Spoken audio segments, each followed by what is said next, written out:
কলিজা ভুনা করে খাওয়ালেও কিছু মানুষের এক্সপেকটেশন আরো আপার লেভেলে থাকে। এরপর লাং, হার্ট, কিডনি এগুলোর ভুনাও খেতে চাইবে আপনার কাছে। তো ভাবছি এত চাহিদা সম্পন্ন মানুষদের কলিজা ভুনা করে না খাইয়ে নিজেই খাবো এখন থেকে। আসসালামু আলাইকুম। কে কোথা থেকে আমার ভিডিওটা দেখছেন এবং সবাই কেমন আছেন অবশ্যই জানাবেন। আশা করছি সবাই খুব ভালো আছেন। আলহামদুলিল্লাহ, আল্লাহর রহমত আর আপনাদের দোয়া সব মিলিয়ে আমি খুব ভালো আছি। কলিজা ভুনা করা শেষ করে ফেলেছি। আজ রান্নাবান্না খুবই অল্প করে করব। আগের দিনের গরুর মাংস রান্না ফ্রিজে আছে, খাওয়ার আগেই গরম করে নেব। কারণ আগে যতই গরম করি না কেন খাওয়ার সময় আবার গরম করতে হবে। শুধু বারবার ঝামেলা বাড়াবো না। আজ সাথে আরো রান্না করছি হচ্ছে পাঁচমিশালি সবজি দিয়ে মাছের মাথা আর লেজ। আমি এখানে অনেক ধরনের সবজি দিয়েছি। এর মধ্যে আলু, পটল, মিষ্টি কুমড়া, বেগুন, বরবটি আর হচ্ছে কাঁচকলা। আমি সবজি খেতে অনেক পছন্দ করি। মাছ মাংস যাই রান্না হোক বাসায় সবজি সাথে লাগবেই। আমার বাসায় আমি ছাড়া মাছের মাথা লেজ খাওয়ার মানুষ নাই। এজন্য মাছের লেজ মাথা দিয়ে সবজি দিয়ে নিজের মন ইচ্ছে মতো রান্না করছি। রুই মাছ বা কাতলা মাছের মাথা হলে আমি বেশিরভাগ সময় মুগ ডাল দিয়ে মুড়ো ঘন্ট রান্না করি। মুড়ো ঘন্টটা আমরা সবাই খেতে খুব পছন্দ করি। কিন্তু অন্য কোনো মাছের মাথা হলে মাঝে মাঝে লেজ মাথার টুকরো এগুলো মিলিয়ে একসাথে ভুনা করি। আবার আলাদা করে রেখে দিই, পরে আমি এভাবে সবজি দিয়ে রান্না করি। রান্নার শেষে আমার জন্য অনেক বড় একটা চ্যালেঞ্জিং কাজ রয়েছে। তা হচ্ছে মাছ কাটা।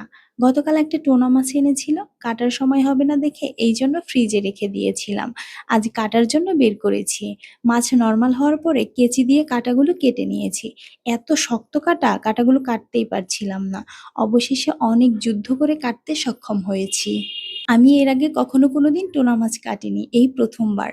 মাছের মাথা আর লেজটা কাটার পরে মাঝের অংশের শেষের দিক থেকে দুটো রিং পিস বের করে নিয়েছি। এই দুটো পিস দিয়ে কাবাব করে খাবো।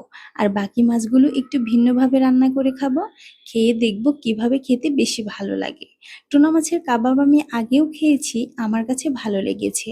কিন্তু অন্য কোনো কিছুর সাথে রান্না করে খাওয়া হয়নি।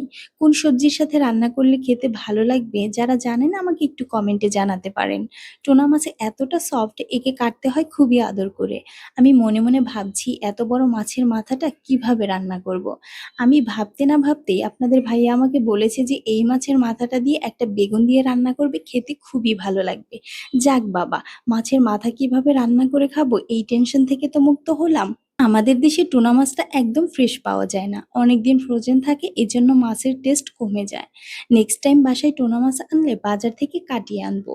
মাছের কাঁটাগুলো অনেক শক্ত, কাটতে অনেক কষ্ট হয়।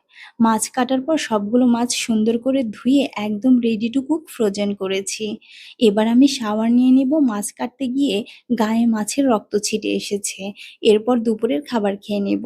আজ আর কথা বাড়াবো না। আজ এ পর্যন্তই। সবাই খুব ভালো থাকবেন, সুস্থ থাকবেন। আল্লাহ হাফেজ।